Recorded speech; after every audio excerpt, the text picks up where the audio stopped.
I've got gadgets and gizmos aplenty. I got who's it and what's it's galore. You want thingamabobs? I got 20. But who cares? No big deal. I want more. I wanna be where the people are. I wanna see them dancing, walking around on those, what you call them? Oh yeah, feet. Bet you on land, they understand, and they don't reprimand their daughters. Yes they do, bitch. Yes they do.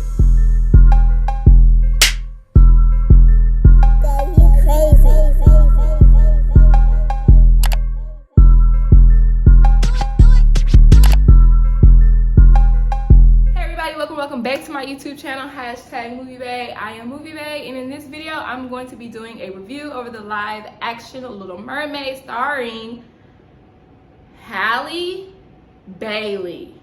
Alright. If you're new to my YouTube channel, hey, hi, welcome. Be sure you hit that subscribe button because here on MovieBae, I do reviews, reactions, and commentaries, movies and television. And if that is the type of content that you like, you might as well stick around and hit that subscribe button. And if you find yourself enjoying my commentary along the way, don't be afraid to give me a thumbs up and or drop a comment down below. It really helps your girl out with the YouTube algorithm. Push my channel, push this content. All right, you guys. So this is going to be a spoiler review, but I'm not going to go down the entire plot. I'm not doing that. Go to the movie, support black businesses. This is not black. Support black actors, okay? And go and see the movie for yourself. But I do have some notes. I did not jot down much because I was trying to enjoy the full experience. So let's just get it started.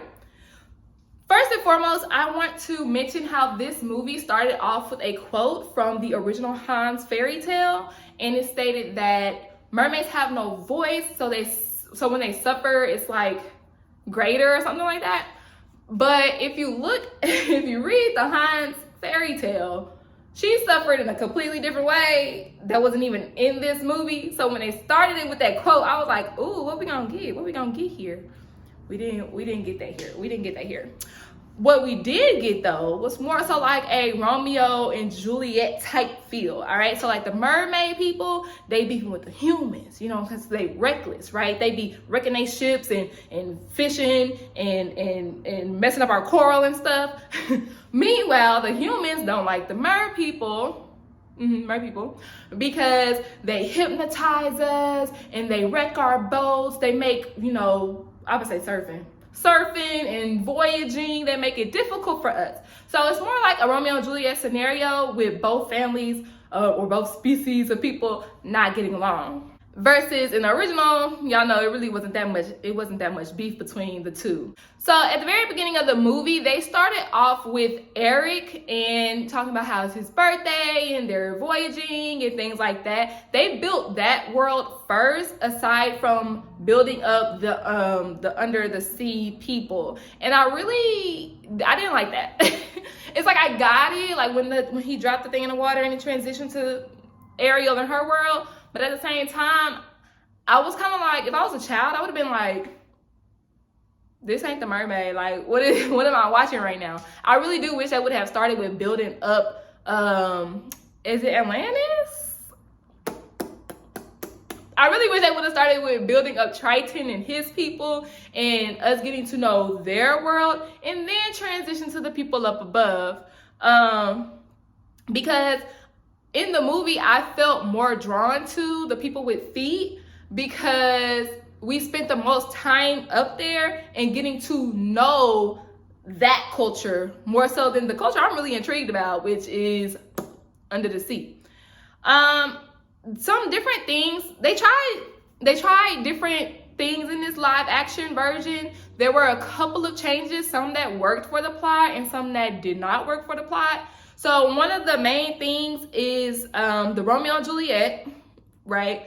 That's a conflict in itself. And then Ariel and Eric, they're both drawn to each other's worlds. So we already know that Ariel is intrigued and fascinated by humans and land people and their things that they come with. However, Eric is drawn to the sea, okay? He collects all the things from when he travels, from the ocean. Okay, so that's like a different take, and it kind of made their connection, their chemistry, more authentic versus in the Disney Channel. What? In the Disney movie, you just kind of seem like, oh wow, now she's seen her first human and she done fell in love. Like, it don't make no sense. It don't make no sense. And then vice versa with him. Oh, he hear a pretty girl and now he's drawn to it. It makes no sense.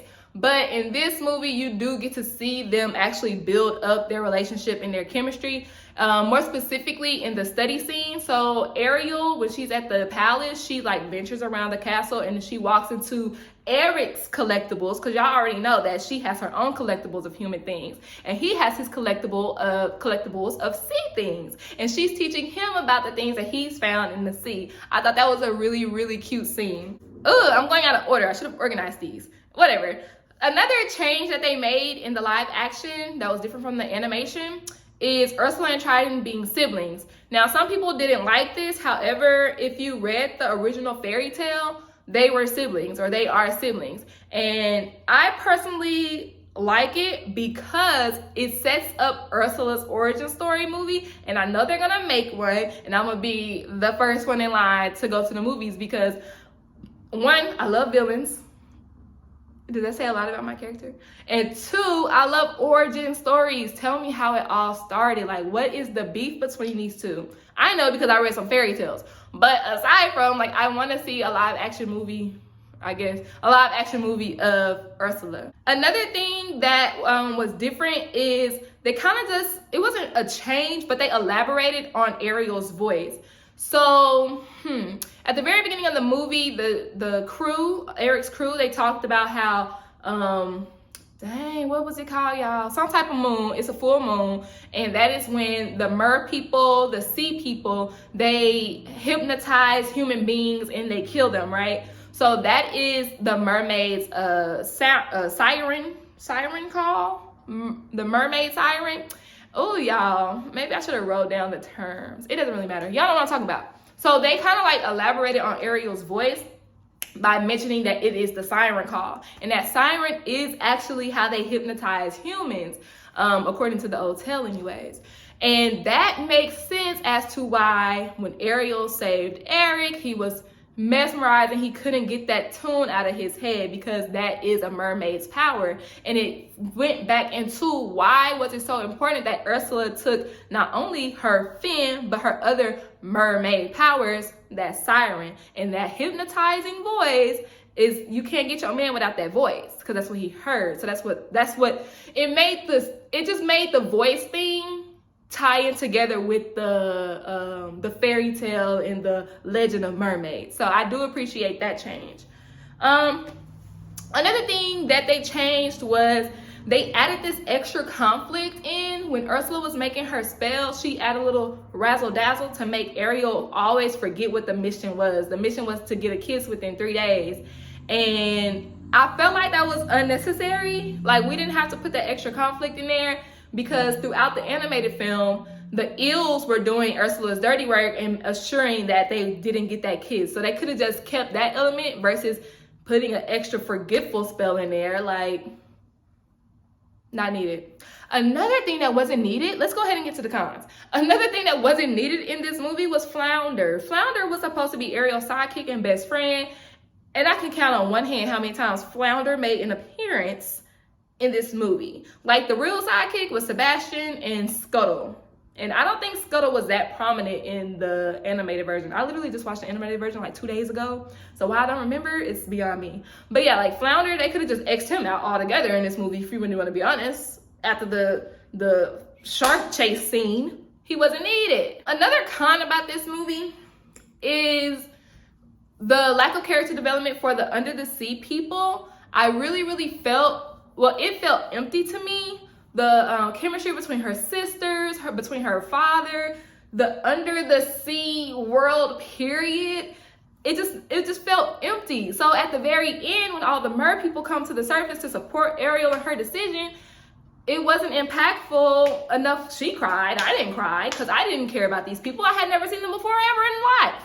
I don't even know, like, you know what I'm saying? Like, I just felt like it was empty. We needed to really build up that undersea world, and we didn't get to. Versus the above sea people, we went through the town, we met some townspeople, they was dancing and twerking and back it up, back it up, back it up, back it up.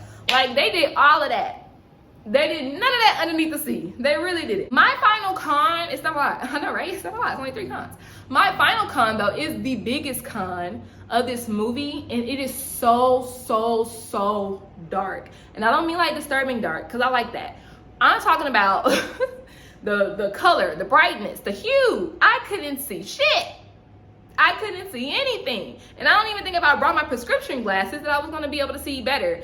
I know that underneath the water is really dark. That's honestly why I'm afraid of big bodies of water. However, y'all, it's a movie. Can we brighten it up? There were a lot of scenes with Ursula. It was darker, which makes sense because she's the villain.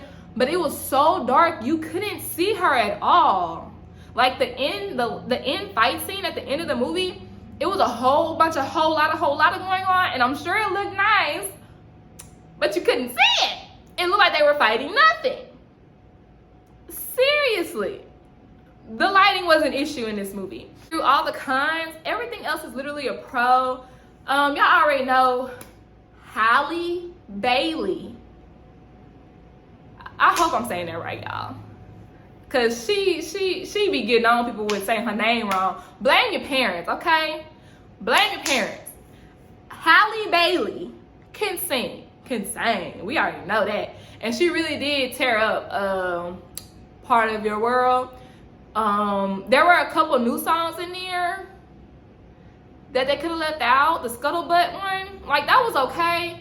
It was just a little bit too fast because it was like, and I don't like Aquafina as it is. So it was just like, shut up. I can't wait till this is over. I'm so happy it was short. But it's a great movie. They didn't do bad. I thought it was gonna be boring. It didn't get that boring until like the end, because it's like, okay, we can wrap this up for real, like high key, we can wrap this up. Like, isn't the problem solved now? Type thing. But aside from that, this was a great movie. Don't tell my mama I went to see it without her. I couldn't wait. So I'm gonna go see it again. And if anything changes, I'll let y'all know, but I highly doubt it. Out of 10 stars, I'm gonna give it a solid 7. Not a bad live action remake. I just really wish it was lighter, y'all. Like, if the movie was a normal color, a normal shade, bright, I would have I would have given it a 9. You know? Yeah. Well, thank you so much for tuning into my YouTube channel. I really hope that you enjoyed my commentary, and if so, hit the subscribe button to stick around. Also, give me a thumbs up if you enjoyed my commentary, and drop a comment down below. What were your thoughts on the live action Little Mermaid? Thank you so much for tuning in, and I'll see y'all next time. Bye. Ready to stay. My neighbors are going to hate me.